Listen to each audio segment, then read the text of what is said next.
Very, very disappointing news, for me at least. Eddie Hearn put this tweet out earlier on today, and it says, "We have been informed by VADA that there has been an adverse finding in Jarrell Miller's sample collected on March 20th, 2019. We are working with all relevant parties and will update with more details soon. AJ's preparation continues for June 1st at MSG." You got Spencer Fearon wisecracking down here saying, "I think it's high cholesterol they found."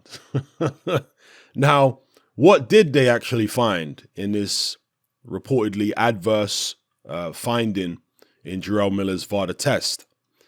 The substance is said to be GW501516, also known as Endurable, a banned substance that can burn off excess fat, speed up recovery while training, and significantly enhance endurance. Now, we all know that Jarrell Miller is a very big boy, and you can see how someone like him would greatly benefit from this particular substance because Jarrell Miller is an attritional fighter, right? He's a guy who trades on having a very high work rate. And we also know he's a big guy who is going to cut a certain amount of body fat coming into fights, right? He's still going to carry a hell of a lot of body fat into fights with him. But, who's to say that without doing certain types of training and potentially taking certain types of supplements, Jarrell Miller wouldn't weigh 350 pounds rather than 315 going into fights. Do you understand? So you can see how a substance like this would benefit Jarrell Miller. Now, for those of you who don't know, Jarrell Miller has been popped for PEDs before, several years ago. He was popped for what he claims was an over-the-counter supplement, but he did get popped nonetheless. And he also, over the past few years, has refused to enroll in the WBC Clean Boxing Program. And the WBC Clean Boxing Program requires fighters to participate in VADA testing year round. So he refused to participate in that. And there was a lot of kind of speculation as to why he refused to participate, because this was a guy who claimed that he wanted to fight Deontay Wilder. Well, a good way to fight Deontay Wilder is keep yourself in the WBC rankings and work your way up to the mandatory position. But he refused to partake in the clean boxing program and therefore hasn't been ranked by the WBC for a good long while. So a lot of people are going to point to that and say, well, the signs were there all along that he was doing something that he shouldn't be doing. But there are also going to be some people who say there could be shenanigans going on here behind the scenes. This could be some kind of plot by Team AJ to avoid this fight. And hey, I'm not co-signing that. I'm just saying there are going to be people out there who claim this. And I wouldn't be surprised if at some point Jarrell Miller tries to go down that road and starts to point fingers at Team AJ, maybe even Eddie Hearn, DAZN, etc., for his own failed test. I mean, we saw something kind of along those lines a few months back when Billy Joe Saunders failed a test when he was going to fight an Eddie Hearn DAZN fighter in Demetrius Andrade. Now, we know that Billy Joe took a nasal spray and there was a substance in the nasal spray that was on the VADA ban list, but somehow, some way, Billy Joe Saunders' dad, you remember that interview where he was accusing Eddie Hearn of being as corrupt as the mafia and stuff like that back in the days, and insinuating that Hearn had something to do with Billy Joe failing the test. Now, some people say that pretty much every fighter is going to fail the VADA test for something on their list because their list is so incredibly long. You're going to fail for something on there.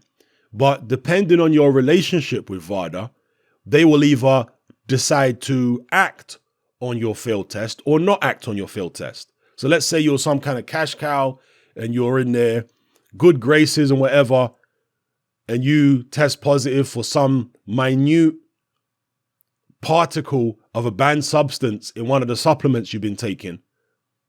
VADA might say, you know what, nah, let's not proceed and have this guy publicly outed as failing for this tiny little nanoparticle of banned substance. Let's let that slide. But when his opponent, who's not a cash cow but is a dangerous fighter, tests positive for something similar, when it's just some tiny little nanoparticle, VADA are like, okay, let's go ahead because this guy's dangerous. Let's go ahead and publish this as a failed test or inform the promoter that this guy's failed a test. Again, I am not saying that goes on with VADA. I'm just saying that this is what some people are speculating about. Okay? They did it with Billy Joe in the Andrade situation, and I'm sure there are going to be some people doing it here for Jarrell Miller, Anthony Joshua. In fact, I remember when Deontay Wilder was originally supposed to fight Luis Ortiz in late 2017. It ended up happening in early 2018, but you may remember that Luis Ortiz failed a test in late 2017. So the fight got canceled at that time. And there were many people coming out saying, see, I knew Deontay Wilder would never fight Luis Ortiz. He's being protected. His team had something to do with Ortiz failing that test. This is BS. Remember when people said that? But obviously, eventually, in early 2018, Wilder did fight Luis Ortiz. So will that be the case here with Anthony Joshua? Will the fight just get delayed and Joshua fights Jarrell Miller at a later date? I personally doubt it because Anthony Joshua having more belts, he's got a much busier schedule than Deontay Wilder had. Anthony Joshua's got 3 belts that he's going to need to fight mandatories for. And on top of that, he's trying to get the Wilder fight. So if Jarrell Miller doesn't fight AJ on June 1st, I'll be surprised if he fights him anytime soon, anytime within the next maybe even 18 months. I'll be surprised. But we'll see. It's personally a fight I was looking forward to, so I am disappointed. Other people probably won't care so much. Joseph Parker has apparently come out and said that he's ready and willing to step in and replace Jarrell Miller.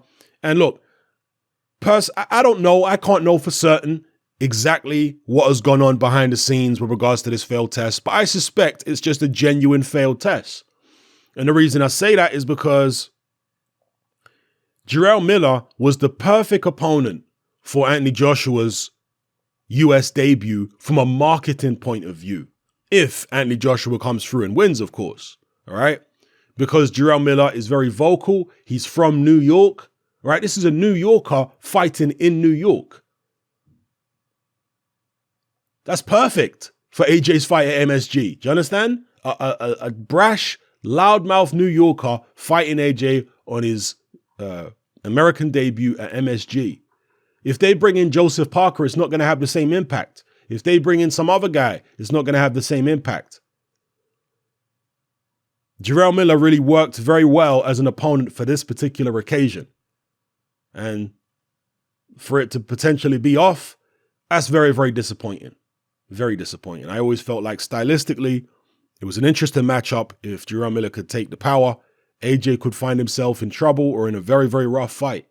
But now, even if the fight goes ahead, if Jarrell Miller was to give Anthony Joshua issues, there's going to be a lot of people come out and say, oh, well, you see, the only reason he gave him issues is because he still had the benefits of taking whatever banned substance he was on.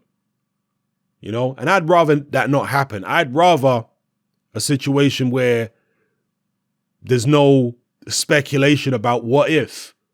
What if he wasn't on this? What if he wasn't on that? I'd rather them just fight and both be given, not a clean bill of health, but you know what I'm saying? Both be given the green light in terms of not being on any kind of banned substances, and therefore whoever wins was just the better man on the night.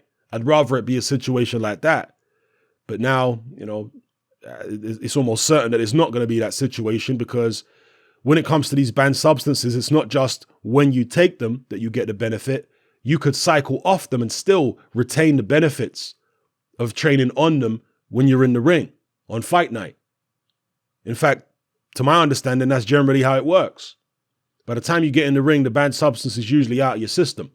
But you took it several weeks ago or a couple months ago where you did all this extremely intense training while you're on this banned substance, you know? And the benefits of that linger on weeks or maybe even a couple of months after you cycled off. Anyway, let me know what you guys think in the comment section below. Will this fight happen? Are you disappointed about this news? Will you be disappointed if the fight don't happen? And who would you like to see as a replacement? In fact, Luis Ortiz, right? A lot of people are going to say he should step in and face Anthony Joshua. If Anthony Joshua's got any cojones, he should allow Luis Ortiz to step in last minute. You know, another guy who's failed a PED test before, they should allow him to step in last minute and take Jarrell Miller's place. We'll see what happens here, people. Drop your comments in the comment section below. Let me know how you feel. Or maybe even, Dylan White step in? Dylan White change his mind and come to the rescue? Get the DAZN money? Imagine if Dylan White, because Dylan White was trying to angle for more money against Anthony Joshua. Would he accept the 6.1 million that Jarrell Miller was reportedly going to get against AJ? Was it 6.1 or 6.4 million? Something like that against AJ, which is a bit more than he was offered, than Dylan White was offered to fight AJ at Wembley. Would Dylan White do that? You know, personally, I wouldn't want to see AJ versus Joseph Parker again. We've already seen that fight. AJ versus Dylan White. As a replacement for the Miller fight, I can accept it. AJ versus Luis Ortiz. Yup, I'd like that. But, you know, we'll see. Let me know what you guys think in the comment section below. It's happening. I'm out. Join me on Patreon. I upload a minimum of 2 podcasts every single week, covering a wide variety of controversial topics, as well as live stream Q&A sessions. Take a look on screen right now at some of the podcasts I've produced so far. For just $3 a month, the equivalent of about £2 a month, you get access to all my new podcasts and my entire back catalogue of past podcasts, including my popular Confessions of a Nightclub Bouncer series.